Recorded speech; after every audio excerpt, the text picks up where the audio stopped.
S, ಇದೀಗ ಧರ್ಮಸ್ಥಳದಲ್ಲಿ ಸಾಕಷ್ಟು ಒಂದಿಷ್ಟು ಬೆಳವಣಿಗೆ ನಡೀತಾ ಇದೆ ಅಲ್ಲ, ಏನೆಲ್ಲ ಬೆಳವಣಿಗೆ ಆಗ್ತಾ ಇದೆ? ಇವತ್ತು ಕೂಡ ಏನಾದರೂ ಶೋಧ ಕಾರ್ಯ ನಡೆಯುತ್ತಾ, ಏನ್ ಕತೆ ಅನ್ನೋದ್ರ ಬಗ್ಗೆಯೂ ಕೂಡ ಸಾಕಷ್ಟು ಪ್ರಶ್ನೆಗಳು ಸಹಜವಾಗಿ ಮೂಡುತ್ತೆ. SIT ಅಧಿಕಾರಿಗಳು ಏನಾದರೂ ಇವತ್ತು ನಡೆಯುತ್ತಾ ಹಾಗಾದ್ರೆ ಶೋಧ ಅನ್ನುವಂಥ ಪ್ರಶ್ನೆ. ಧರ್ಮಸ್ಥಳದಲ್ಲಿ ಇಂದು ಮತ್ತೆ ನಡೆಯುತ್ತಾ ಶೋಧ. ಅನಾಮಿಕನ ವಿಚಾರಣೆಗೆ ಮುಂದಾಯಿತಾ SIT. ಇಲ್ಲಿ ಮೇಲಧಿಕಾರಿಗಳ ನಿರ್ಧಾರಕ್ಕೆ ಕಾದು ಕುಳಿತ ಅಧಿಕಾರಿಗಳು ಅನಾಮಿಕನ ಬ್ರೈನ್ ಮ್ಯಾಪಿಂಗ್ ನಡೆಸುವ ಬಗ್ಗೆಯೂ ಕೂಡ ಒಂದಿಷ್ಟು ಚರ್ಚೆ. ಮಂಪರ್ ಪರೀಕ್ಷೆ ಮೂಲಕ ಅನಾಮಿಕನ ವಿಚಾರಣೆ ಸಾಧ್ಯತೆ. ಯಾವುದೇ ವಿಚಾರಣೆಗೂ ಸಿದ್ಧ ಎಂದಿರುವಂತಹ ದೂರುದಾರ ಎಲ್ಲಾ ವಿಚಾರಣೆಗಳು ಕೂಡ ಸಿದ್ಧ ಅಂತ ಹೇಳಿದ್ದಾನೆ. ಮತ್ತಷ್ಟು ಜಾಗ ಗುರುತಿಸಲು ಒಂದಿಷ್ಟು ಹೇಳ್ತಾ ಇದ್ದಾನಂತೆ SIT ಅಧಿಕಾರಿಗಳಿಗೆ. ಹಾಗಾದ್ರೆ ಏನೆಲ್ಲ ಆಗಬಹುದು ಇವತ್ತು? ಯಾಕಂದ್ರೆ ಶನಿವಾರ, ಇವತ್ತೇನಾದ್ರೂ ಆಗಬಹುದಾ?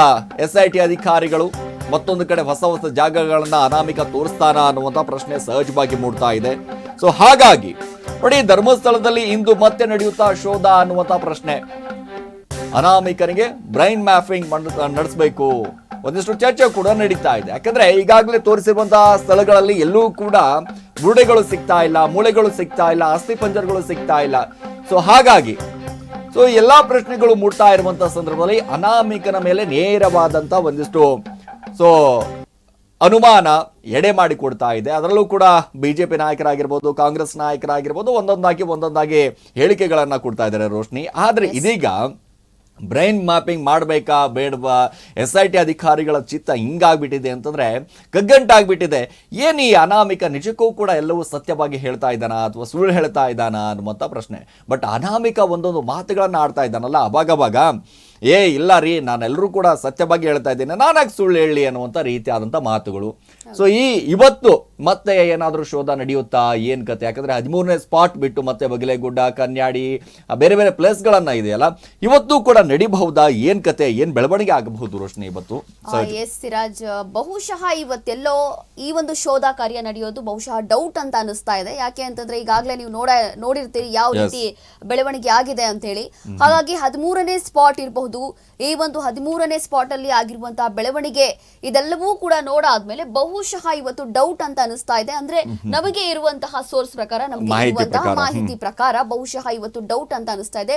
ಯಾಕೆ ಅಂತಂದ್ರೆ ಈಗ SIT ಅಧಿಕಾರಿಗಳಿಗೆ ಒಂದು ಕ್ಲಾರಿಟಿ ಸಿಗ್ತಾ ಇಲ್ಲ, ಫುಲ್ ಕನ್ಫ್ಯೂಷನ್ ಅಲ್ಲಿ ಇದ್ದಾರೆ ಇವಾಗ. ಒಂದು ಮಂಪರು ಪರೀಕ್ಷೆ ಇದೆ, ಅನಾಮಿಕನ ಮಂಪರು ಪರೀಕ್ಷೆ ಇರ್ಬೋದು, ಅಥವಾ ಈಗಾಗಲೇ ನೀವು ಹೇಳ್ದ ಹಾಗೆ ಬ್ರೈನ್ ಮ್ಯಾಪಿಂಗ್ ಅಂತ ಹೇಳಿದ್ರಿ, ಇದು ಇರ್ಬೋದು. ಇದೆಲ್ಲವೂ ಕೂಡ ಇವಾಗ ಸದ್ಯಕ್ಕೆ ಇರುವಂತಹ ಆಪ್ಷನ್ ಇದೊಂದೇ. ಇದಾದ ಬಳಿಕವೇ ಅವ್ರೇನಾದ್ರೂ ಒಂದು ಡಿಸಿಷನ್ ನ ತಗೊಳ್ಬಹುದು. ಅದರಲ್ಲೂ ಕೂಡ ಈಗಾಗಲೇ ಮಧ್ಯಂತರ ವರದಿ ಏನು ರೆಡಿ ಆಗ್ತಾ ಇದೆ, ಬಹುಶಃ ಸೋಮವಾರ ಸಲ್ಲಿಸಬಹುದು ಅನ್ನುವಂತಹ ಸರ್ಕಾರ ಎಂಟ್ರಿ ಕೊಡ್ತಾ ಇದೆ. ಬಹುಶಃ ಸೋಮವಾರ ಕೂಡ ಈ ಒಂದು ಏನು ಮಧ್ಯಂತರ ವರದಿಯನ್ನ ಸಲ್ಲಿಸಬಹುದು ಅನ್ನುವಂತಹ ಸಾಧ್ಯತೆ ಕೂಡ ಇದೆ. ಹಾಗಾಗಿ ನೋಡ್ಬೇಕು. ಅದರಲ್ಲೂ ಕೂಡ ಇವತ್ತು ಶನಿವಾರ, ನಿನ್ನೆ ಸ್ವತಂತ್ರ ದಿನಾಚರಣೆ, ಶುಕ್ರವಾರ ಸರ್ಕಾರಿ ರಜೆ ದಿನ ಇತ್ತು. ಹಾಗಾಗಿ ಎಲ್ಲರೂ ಬ್ರೇಕ್ ತಗೊಂಡಿದ್ರು. ಗುರುವಾರ ಏನಿದು 13ನೇ ಪಾಯಿಂಟ್ಗೆ ಎಂಡ್ ಆಗಿತ್ತು. ಆದ್ರೆ ಇವತ್ತೇನಾಗುತ್ತೆ, ಅಕಸ್ಮಾತ್ ಇವತ್ತೇನಾದ್ರೂ ಶೋಧ ಕಾರ್ಯ ಆರಂಭ ಆದ್ರೂ ಕೂಡ ಬಹುಶಃ ಬೇರೆ ಜಾಗಗಳನ್ನ ಮಾರ್ಕ್ ಮಾಡುವಂತಹ ಸಾಧ್ಯತೆ ಇದೆ. ಆದ್ರೆ 13ನೇ ಪಾಯಿಂಟ್ ಹತ್ರ ಮತ್ತೆ ಹೋಗೋದಿಲ್ಲ ಅಂತ ಅನಿಸ್ತಾ ಇದೆ. ಯಾಕಂದ್ರೆ ಈಗಾಗಲೇ 2 ದಿನ ಟೈಮ್ ವೇಸ್ಟ್ ಆಗ್ಬಿಟ್ಟಿದೆ, 2 ದಿನ ಕಳೆದ್ಬಿಟ್ಟಿದ್ದಾರೆ 13ನೇ ಪಾಯಿಂಟ್ ನಲ್ಲಿ. ಹಾಗಾಗಿ ಬಹುಶಃ ಇವತ್ತೇನಾದ್ರೂ ಹೊಸ ಜಾಗ ಮಾರ್ಕ್ ಮಾಡುವಂತಹ ಸಾಧ್ಯತೆ ಇರುವಂತದ್ದು ಸಿರಾಜ್. 16ನೇ ದಿನಕ್ಕೆ ಮುಗಿಯುತ್ತಾ ಅಸ್ಥಿ ಪಂಜರಕ್ಕಾಗಿ ಹುಡುಕಾಟ. ಇದು ಅನಾಮಿಕ ಕೋರ್ಟ್ಗೆ ತಂದಿದ್ದ ಬುರುಡೆ ಮಹಜರು ಇವತ್ತು ನಡೆಯುತ್ತೆ. ತಲೆ ಬುರುಡೆ ತಂದಿದ್ದ ಸ್ಥಳ ಮಹಜರು ನಡೆಸೋ ಸಾಧ್ಯತೆ ಇದೆ. ಕಲ್ಲೇರಿ ಕಾಡಿನಿಂದ ಬುರುಡೆ ತಂದಿದ್ದ ದೂರುದಾರ. ಇದೀಗ ಹೊಸ ಅಪ್ಡೇಟ್ ಬರ್ತಾ ಇರುವಂತದ್ದು. 16ನೇ ದಿನಕ್ಕೆ ಮುಗಿಯುತ್ತಾ ಅಸ್ಥಿ ಪಂಜರ ಹುಡುಕಾಟ. ಇಂದು ಅನಾಮಿಕ ಕೋರ್ಟ್ಗೆ ತಂದಿದ್ದಂತಹ ಬುರುಡೆ ಬಹುಶಃ ಮಹಜರಾಗಬಹುದು. ತಲೆ ಬುರುಡೆ ತಂದಿದ್ದ ಸ್ಥಳ ಮಹಜರು ನಡೆಸೋ ಸಾಧ್ಯತೆ ಇದೆ.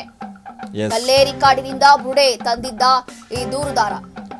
ಯಾಕಂದ್ರೆ 16 ದಿನ ಆಯ್ತು. 16 ದಿನಕ್ಕೆ ಒಂದಿಷ್ಟು ಅಸ್ಥಿ ಪಂಜರ ಇಲ್ಲಿಗೆ ನಿಲ್ಲುತ್ತಾ ಅಥವಾ ಮುಂದೆ ಹೋಗುತ್ತಾ, ಏನ್ ಕತೆ ಅನ್ನುವಂಥದ್ದು ಸಾಕಷ್ಟು ಜನರಿಗೆ ಒಂದಿಷ್ಟು ಪ್ರಶ್ನೆ ಮೂಡ್ತಾ ಇದೆ. ಯಾಕಂದ್ರೆ ಎಲ್ಲೂ ಕೂಡ ಅಸ್ಥಿ ಪಂಜರ ಸಿಗ್ತಾ ಇಲ್ಲ, ಎಲ್ಲೂ ಯಾವ ಸ್ಥಳದಲ್ಲೂ ಅಗಿದ್ರೂ ಕೂಡ ಒಂದಿಷ್ಟು ಪಾಯಿಂಟ್ಗಳನ್ನ ಅಗಿದ್ರೂ ಕೂಡ ಸಿಗ್ತಾ ಇಲ್ಲ ಅನ್ನುವಂಥ ಕಾರಣದಿಂದಾಗಿ ಒಂದಿಷ್ಟು ಭರವಸೆ ಜೊತೆಗೆ ಒಂದು ನಂಬಿಕೆ ಇತ್ತು. ಹೌದು, ಈಗಲಾದ್ರೂ ಸಿಗಬಹುದಪ್ಪ, ಈ ಪಾಯಿಂಟ್ ಆದ್ರೂ ಹೇಳ್ಬಹುದು. ಯಾಕಂದ್ರೆ 13ನೇ ಪಾಯಿಂಟ್ ನಲ್ಲಿ ಒಂದಿಷ್ಟು ನಂಬಿಕೆ ಇತ್ತಲ್ಲ. ಒಂದಿಷ್ಟು ಬೇರೆ ಒಂದಿಷ್ಟು ಖಾಸಗಿ ಮಾಧ್ಯಮ ಇಂಟರ್ವ್ಯೂ ಕೊಡುವಂತ ಸಂದರ್ಭದಲ್ಲಿ ಬಹಳ ಸ್ಪಷ್ಟವಾಗಿ ಹೇಳ್ಬಿಟ್ಟಿದ್ದಾನಂತೆ.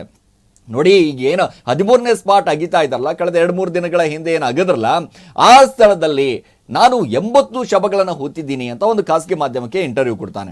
ಸೊ ಆ ಇಂಟರ್ವ್ಯೂ ಅಲ್ಲಿ ಬಹಳ ಸ್ಪಷ್ಟವಾಗಿ ಉಲ್ಲೇಖವನ್ನ ಮಾಡ್ತಾನೆ. ನೋಡಿ 10 ಪುರುಷರದು, ಒಂದು 70 ಮಹಿಳೆಯರದು ಇರಬಹುದು ಅನ್ನುವಂಥ ರೀತಿಯಾಗಿ.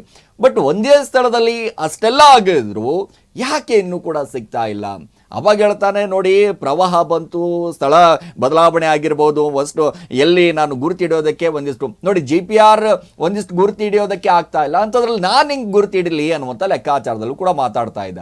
ಸೊ ಎಲ್ಲ ಮಾತುಗಳನ್ನು ಕೇಳಿದಾಗ ಎಲ್ರಿಗೂ ಕೂಡ ಅನುಮಾನ ಬರ್ತಾ ಇದೆ. ನೋಡಿ ಇವನೆಲ್ಲಿ ಅಪಪ್ರಚಾರ ಮಾಡೋದಕ್ಕೆ ಈ ರೀತಿ ಮಾಡ್ತಾ ಇದ್ದಾನ ಅಥವಾ ಇಲ್ವಾ, ಇವನು ಯಾರು, ಯಾಕೆ ಈ ರೀತಿ ಹೇಳ್ತಾ ಇದ್ದಾನೆ? ಹೌದು, SIT ಅಧಿಕಾರಿಗಳು ಯಾಕೆ ಇವನ ಮೇಲೆ ಎಷ್ಟೊಂದು ನಂಬಿಕೆ ಇಟ್ಟಿದ್ದಾರೆ, ಯಾಕೆ ಭರವಸೆ ಇಟ್ಟಿದ್ದಾರೆ ಅನ್ನುವಂಥದ್ದು ಸಾರ್ವಜನಿಕರ ಒಂದಿಷ್ಟು ಪ್ರಶ್ನೆ. ಹೌದು, ಯಾವುದೇ ರೀತಿಯಾದಂಥ ಇಲ್ಲಿ ಅಪಪ್ರಚಾರ ಮಾಡಬೇಕು ಅಂತ ಏನಾದರೂ ಮನೋಭಾವನೆ ಇದ್ದರೆ ಅವನ ಮೇಲೆ ಕಾನೂನು ಕ್ರಮವನ್ನು ಕೈಗೊಳ್ಳಿ, ಯಾವುದೇ ಕಾರಣಕ್ಕೂ ಬಿಡಕ್ಕೆ ಹೋಗಬೇಡಿ. ಸೊ ಇಲ್ಲಿ ಧರ್ಮಸ್ಥಳದಲ್ಲಿ ನಡೆದಿರುವಂತಹ ಒಂದಿಷ್ಟು ಘಟನೆಗಳ ವಿಚಾರಕ್ಕೆ ಸಂಬಂಧಪಟ್ಟ ಹಾಗೆ, ಹೌದಾ ನಿಜವಾಗ್ಲೂ ಕೂಡ ಅಲ್ಲಿ ಅಧರ್ಮ ಆಗಿದೆಯಾ ಅಥವಾ ಇಲ್ವಾ, ಈಗ ಸುಮ್ಮನೆ ಸುಳ್ಳು ಹೇಳ್ತಾ ಇದ್ದಾನ, ಈ ಪ್ರಶ್ನೆಗಳು ಕೂಡ ಮೂಡಿ ಬಂದಂಥ ಸಂದರ್ಭದಲ್ಲಿ ಬಹಳ ಸ್ಪಷ್ಟವಾಗಿ ಹೇಳ್ತಾನೆ, ಇಲ್ಲ ನಾನೇನಾಕೆ ಸುಳ್ಳು ಹೇಳಲಿ, ನಾನೇನು ಕಳ್ಳನ, ನಾನ್ಯಾಕೆ ಕೊಡೋಗ್ಲಿ, 2.5 ತಿಂಗಳಾಯಿತು ನನ್ನ ಕುಟುಂಬವನ್ನು ಬಿಟ್ಬಿಟ್ಟು. ಸೊ ನನ್ನನ್ನು ಶವಗಳನ್ನು ತೋರಿಸ್ಬಿಟ್ರೆ, ಅಸ್ಥಿ ಪಂಜರಗಳನ್ನು ತೋರಿಸ್ಬಿಟ್ರೆ ನಾನು ಹೋಗ್ಬಿಡ್ತೀನಿ ಅನ್ನುವಂಥ ಲೆಕ್ಕಾಚಾರದಲ್ಲಿ ಮಾತಾಡ್ತಾ ಇದ್ದ. ಅದಂದ್ರೆ ನ್ಯಾಯಕ್ಕಾಗಿ ಇಲ್ಲಿ ನ್ಯಾಯ ಸಿಗಬೇಕು ಅಂತ ಏನು ಇಲ್ಲ ಅನ್ನುವಂಥ ಒಂದು ಮಾತು ಸಾಕಷ್ಟು ಸದ್ದು ಮಾಡ್ತಾ ಇದೆ. ನಿಜವಾಗ್ಲೂ ಕೂಡ ಈ ರೀತಿಯಾದಂಥ ಹೇಳಿಕೆಗಳು ಬಹಳಷ್ಟು ಚರ್ಚೆಗೆ ಗ್ರಾಸ ಆಗಿರುವಂಥದ್ದು. ಖಾಸಗಿ ಮಾಧ್ಯಮಕ್ಕೆ ಕೊಡಬೇಕಾದಂಥ ಸಂದರ್ಭದಲ್ಲಿ ಈ ಅನಾಮಿಕ ಮಾತಾಡ್ತಾನಲ್ಲ, ಒಂದು ಖಾಸಗಿ ಮಾಧ್ಯಮಕ್ಕೆ ಮಾತಾಡಿರ್ತಾನೆ ರೋಶ್ನಿ, ನೋಡಿರ್ತೀರಾ ನೀವು ಕೂಡ, ಯಾಕಂದ್ರೆ ಸಾರ್ವಜನಿಕರು ಕೂಡ ಕೇಳಿರ್ತಾರೆ. ನೋಡಿ ಈ ರೀತಿಯಾಗಿ ಬೈಟ್ ಕೊಟ್ಟಿದ್ದಾನಲ್ಲ, ಏನೋ ಮಾತಾಡ್ತಾ ಇದ್ದಾನಲ್ಲ ಅಂತ ಒಂದಿಷ್ಟು ಪ್ರಶ್ನೆಗಳು, ಯಾಕಪ್ಪ ಇಷ್ಟು ದಿನಗಳಿಲ್ಲ ಈಗ ಹೆಂಗ್ ಬಂದೆ ಅಂತ ಒಂದಿಷ್ಟು ಜನ ಪ್ರಶ್ನೆಗಳನ್ನ ಮಾಡಿರ್ತಾರೆ. ಅಲ್ಲಿರುವಂತ ಪ್ರತಿನಿಧಿಯು ಕೂಡ ಪ್ರಶ್ನೆ ಮಾಡ್ತಾನೆ, ಇಲ್ಲ ನನಗೆ ಒಂದಿಷ್ಟು ಪಾಪ ಪ್ರಜ್ಞೆ ಆಯಿತು ಅನ್ನುವಂಥ ಲೆಕ್ಕಾಚಾರದಲ್ಲಿ ಮಾತಾಡ್ತಾನೆ. ಸೊ ಇಷ್ಟು ದಿನಗಳ ಬಿಟ್ಟು ಇವಾಗ ಬಂದೆ, ನೀನು ಹೇಗೆ ಬಂದೆ, ಏನು ಕತೆ, ಎಷ್ಟು ಹೆಣಗಳನ್ನು ಹೂತಿದ್ದೆ ಅಂದರೆ ಇವ್ರು ಬಾಯಿ ಬಿಟ್ಟರೆ ಬರೀ ಅನಾಮಿಕ 300, 400, 100, 80, 70 ಇದೇ ರೀತಿ ಆದ ಅಂದರೆ ಪಾಯಿಂಟ್ಗಳು ಎಲ್ಲಿ ತೋರಿಸಿದ್ದಾನೆ. ಹೌದು, SIT ಅಧಿಕಾರಿಗಳು ಬಹಳ ನಿಷ್ಪಕ್ಷವಾದಂಥ ತನಿಖೆ ಮಾಡ್ತಾ ಇದ್ದಾರೆ. ಎಲ್ಲೆಲ್ಲಿ ಪಾಯಿಂಟ್ಗಳನ್ನು ತೋರಿಸಿದ್ದಾನೆ ಅಲ್ಲೇ ಒಂದಿಷ್ಟು ಅಗಿಯುವಂಥ ಕೆಲಸ ಮಾಡಿದ್ದಾರೆ. ಅದಂದರೆ 1995ರಿಂದ 2014ರವರೆಗೆ ಆಗಿರುವಂಥ ಘಟನೆ ವಿಚಾರಕ್ಕೆ. ಆದರೆ ಹೌದು, ಒಂದಿಷ್ಟು ಸ್ಥಳ ಬದಲಾವಣೆ ಆಗಿರ್ಬೋದು, ಏನೋ ಆಗಿರ್ಬೋದು, GPR ಕೂಡ ಬಳಸಿದ್ರು ಕೂಡ ಅಸ್ಥಿಪಂಜರ ಸಿಗ್ತಾ ಇಲ್ಲಲ್ಲ. ಎಸ್, ಮತ್ತಷ್ಟು ಅಪ್ಡೇಟ್ ಬರ್ತಾ ಇದೆ ರೋಶ್ನಿ. ಧರ್ಮಸ್ಥಳದಲ್ಲಿ 100 ಶವ ಹೂತಿಟ್ಟ ಆರೋಪ ಪ್ರಕರಣಕ್ಕೆ ಸಂಬಂಧಪಟ್ಟಂತೆ ಹೊಸ ಅಪ್ಡೇಟ್ ಇದು. ಇಂದು SIT ತಂಡದಿಂದ ಶೋಧ ಕಾರ್ಯಾಚರಣೆ ನಡೆಯುತ್ವಾ ಇಲ್ವಾ? ನಿನ್ನೆ ರಜೆ ಹಿನ್ನೆಲೆ ಶೋಧ ಕಾರ್ಯಾಚರಣೆ ಸ್ಥಗಿತ ಮಾಡಲಾಗಿತ್ತು. ಇಂದು ಅನಾಮಿಕ ತೋರುವ ಜಾಗದಲ್ಲಿ ಶೋಧ ಕಾರ್ಯ ನಡೆಯುತ್ತಾ? ಹಾಗಾದ್ರೆ ಇನ್ನು 3 ಹೊಸ ಸ್ಪಾಟ್ಗಳನ್ನ ತೋರಿಸುವಂತಹ ಸಾಧ್ಯತೆ ಇದೆ. ನೋಡಿ ಇವತ್ತು ಕೂಡ 3 ಸ್ಪಾಟ್ಗಳು ತೋರಿಸುವಂತ ಸಾಧ್ಯತೆ ಇದೆ. ಧರ್ಮಸ್ಥಳದಲ್ಲಿ 100 ಶವಗಳನ್ನ ಹೂತಿಟ್ಟಂತಹ ಪ್ರಕರಣಕ್ಕೆ ಸಂಬಂಧಪಟ್ಟಂತೆ ಇದು ಸಿರಾಜ್ ಇನ್ನ ಒಂದು ಏನು ಹೊಸ ಜಾಗಗಳನ್ನ ಏನಾದ್ರೂ ಮಾರ್ಕ್ ಮಾಡುವಂತಹ ಸಾಧ್ಯತೆ ಇದೆಯಾ ಇವತ್ತು ಪ್ರಶ್ನೆ ಇದೆ. ಧರ್ಮಸ್ಥಳದಲ್ಲಿ ಅಧ್ಯಾಯ 2 ಅನ್ನುವಂತ ರೀತಿಯಾಗಿ ಒಂದು ಬ್ರೇಕ್ ತಗೊಂಡ್ಬಿಟ್ಟು ಮತ್ತೊಂದು ಬ್ರೇಕ್ ಮಾಡ್ತಾರಲ್ಲ, ಆ ರೀತಿಯಾದಂತ ಪರಿಸ್ಥಿತಿ. ನೋಡಿ ಇವತ್ತು ಕೂಡ ಹೊಸ 3 ಸ್ಪಾಟ್ ತೋರಿಸುವಂತ ಲೆಕ್ಕಾಚಾರದಲ್ಲಿ ಅನಾಮಿಕ ಇದ್ದಾನೆ. SIT ಅಧಿಕಾರಿಗಳು ಕೂಡ ಮಾರ್ಕಿಂಗ್ ಮಾಡೋಕ್ಕೂ ಕೂಡ ರೆಡಿ ಇದ್ದಾರೆ. ಅಂದ್ರೆ ಅನಾಮಿಕ ಎಲ್ಲೆಲ್ಲಿ ತೋರಿಸ್ತಾನೆ ಅಲ್ಲಲ್ಲಿ ಮಾರ್ಕಿಂಗ್ ಮಾಡುವಂತ ಅನಿವಾರ್ಯತೆ ಇದೆ. ಯಾಕಂದ್ರೆ ಸರ್ಕಾರ ರಚಿಸಿರುವಂತಹ SIT, ಒಂದಿಷ್ಟು ನ್ಯಾಯ ಸಿಗಬೇಕು ಅಂತ ರಚಿಸಿರುವಂತಹ SIT, ನಿಷ್ಪಕ್ಷವಾದಂತ ತನಿಖೆ ಮಾಡುತ್ತೆ ಅನ್ನುವಂಥ ಕಾರಣದಿಂದಾಗಿ SIT, ಇದೆಲ್ಲವೂ ಕೂಡ ಒಂದು ಭರವಸೆ, ಒಂದು ನಂಬಿಕೆ. ಆದರೆ ಇದರ ಹಿಂದೆ ಒಂದಿಷ್ಟು ಷಡ್ಯಂತ್ರ ನಡೀತಾ ಇದೆ ಅಂತ ರಾಜಕೀಯ ನಾಯಕರು ಮಾತಾಡ್ತಾ ಇದ್ದಾರೆ. ಸೊ ಮತ್ತೊಂದು ಕಡೆ ಹೊಸ ಪಾಯಿಂಟ್ಗಳನ್ನ ತೋರಿಸ್ತಾನಂತೆ. ಇವತ್ತು ಯಾವ ಕಡೆ ತೋರಿಸಬಹುದು, ಅಥವಾ SIT ಅಧಿಕಾರಿಗಳು ಇವತ್ತು ಏನಾದರೂ ಅನಾಮಿಕನ ವಿಚಾರಣೆ ಮಾಡಬಹುದಾ, ಯಾವೆಲ್ಲ ಪ್ರಶ್ನೆಗಳನ್ನ ಕೇಳಬಹುದು, ಇದು ಕೂಡ ಒಂದಿಷ್ಟು ಚರ್ಚೆ ಕೂಡ ನಡೀತಾ ಇರುವಂತದ್ದು ರೋಶ್ನಿ. ಈಗ ಇವತ್ತು ನೋಡಿ, ಈಗಾಗಲೇ ನಾವು ಹೇಳ್ದಂಗೆ ಏನು ಬುರುಡೆ ಮಹಜರು ಅಂತ ಏನ್ ಹೇಳಿದ್ವಲ್ಲ, ಇಲ್ಲಿ ಬುರುಡೆ ಮಹಜರು ಬಹಳ ಇಂಪಾರ್ಟೆಂಟ್ ಆಗುತ್ತೆ. ಯಾಕೆ ಅಂತಂದ್ರೆ ಇಷ್ಟು ದಿನ ಆಗಿದೆ, SIT ರಚನೆ ಆಗೋಕು ಮುಂಚೆ ಅಥವಾ ಈ ಒಂದು ಪ್ರಕರಣ ರಾಜ್ಯದಲ್ಲಿ ಸದ್ದು ಮಾಡೋಕು ಮುಂಚೆ ಮೊದಲನೇದಾಗಿ ಆ ಒಬ್ಬ ಅನಾಮಿಕ ಮಾಡಿದಂತಹ ಕೆಲಸ ಏನ್ ಹೇಳಿ, ಆ ಬುರುಡೆಯನ್ನ ತಗೊಂಡ್ಬಂದು ಸರೆಂಡರ್ ಆಗುವಂತದ್ದು, ತಗೊಂಡ್ಬಂದು ಆ ಪೊಲೀಸ್ ಠಾಣೆಗೆ ಕೊಡುವಂತದ್ದು. ಹಾಗಾಗಿ ಈ ಒಂದು ಸಸ್ಪೆನ್ಸ್ ಇದೆಯಲ್ಲ, ಇದು ಇಲ್ಲಿಂದಾನೇ ಅದೇನೋ ಹೇಳ್ತಾರಲ್ಲ ಆರಂಭ ಸ್ಟಾರ್ಟಿಂಗ್ ಆಗಿದ್ದು. ಎಂಡ್ ಹೋಗಿದ್ದಾರೆ, ಆದ್ರೆ ವಾಪಸ್ ಸ್ಟಾರ್ಟಿಂಗ್ ಬರ್ತಾರಾ ಅನ್ನುವಂತ ಪ್ರಶ್ನೆಯಲ್ಲಿ. ಯಾಕೆ ಅಂತಂದ್ರೆ ಮೊದಲನೇದಾಗಿ ಏನ್ ಮಾಡಿದ್ದ, ಆ ಬುರುಡೆ ಯಾರ್ದು, ಹೇಗ್ ಸಿಕ್ತು, ಎಲ್ಲವೂ ಕೂಡ ಬಹುಶಃ ಇವತ್ತು ಆ ಒಂದು ವಿಚಾರಕ್ಕೆ ಸಂಬಂಧಪಟ್ಟಂತೆ ಒಂದಷ್ಟು ಮಹಜರು, ಒಂದಷ್ಟು ವಿಚಾರಣೆ ನಡೆಸುವಂತಹ ಸಾಧ್ಯತೆ ಕೂಡ ಇದೆ. Yes, ಸಿರಾಜ್, ಇನ್ನು ಮತ್ತೊಂದು ವಿಚಾರ ಹೇಳ್ತೀನಿ ನೋಡಿ. ಈ ಸ್ಟಾರ್ಟಿಂಗ್ ಅಲ್ಲಿ